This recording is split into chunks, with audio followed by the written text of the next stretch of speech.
Et en cette journée internationale de lutte contre l'homophobie et la transphobie, on retrouve en direct de Beyrouth Randa Sadaka. Bonsoir Randa, merci d'être avec nous. Vous êtes journaliste, porte-parole de la campagne de sensibilisation contre l'homophobie au Liban. Alors commençons d'abord par cette Gay Pride. Pourquoi elle n'a pas lieu cette année ? Oui, la Gay Pride, qui est un mouvement indépendant et parallèle à l'action de sensibilisation contre l'homophobie que nous menons à Beyrouth, elle n'a pas eu lieu cette année, encore une fois à cause de la censure.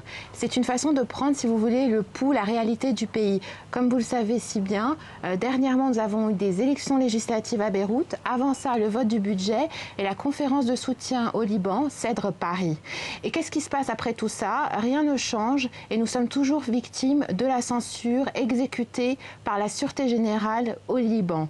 Et ce, malgré le fait que de nombreux candidats aux élections législatives aient tenu des propos publics en faveur de la défense des droits de la communauté gay et LGBT.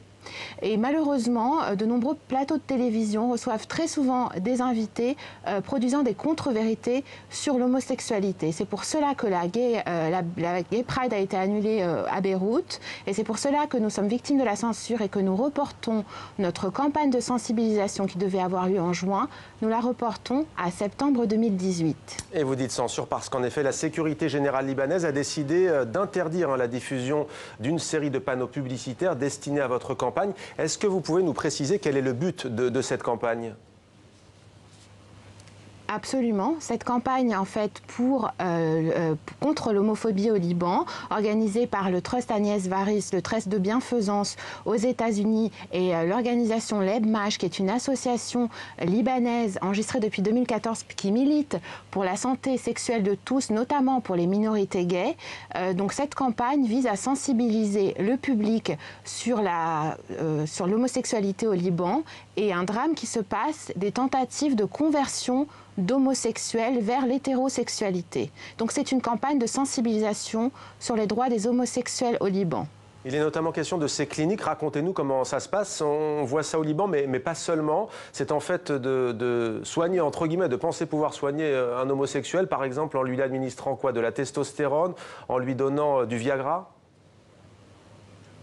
Absolument, ça se passe dans le monde et au Liban. Donc il s'agit, certains praticiens proposent du Viagra et de la testostérone à leurs patients et facturent jusqu'à 700 $ la session. En 2016, l'université libanaise a organisé une conférence durant laquelle un urologue a dit publiquement faire des sessions d'électrochoc à de jeunes patients gays. Donc ce sont des dérives qui arrivent souvent et de nombreux thérapeutes peu scrupuleux proposent des thérapies de conversion. Donc à l'initiative des parents, à l'initiative des homosexuels qui se sentent coupables d'être homosexuels, à l'initiative d'équipes pédagogiques, les abus sont multiples, mais il faut dénoncer cette discrimination. C'est pour la dénoncer que nous avons choisi de l'exposer. Outre ce phénomène, outre aussi les invités sur les plateaux de télévision qui tenaient des propos, des contre-vérités selon vous, comment se manifeste l'homophobie et la lesbophobie au Liban ? Vous savez, il y a de nombreuses descentes de police dans des bars d'homosexuels. C'est difficile de s'afficher en public, en couple, lorsqu'on est homosexuel. Donc il y a c'est un pays assez conservateur, malgré une certaine évolution. Et une évolution mondiale et libanaise. Par exemple, vous savez que ces tentatives de conversion de mineurs sont interdites dans 10 États américains. La Société américaine de psychiatrie, l'OMS, la Société libanaise de psychiatrie et l'Association des psychologues ont dit en 2013 pour ces deux dernières que l'homosexualité n'est pas un trouble mental. Il y a une évolution et il y a aussi parfois une évolution législative. Parce que bon, au Liban, c'est l'article 534 du Code pénal qui récrimine tout acte sexuel contre nature par 1 an de prison et une amende.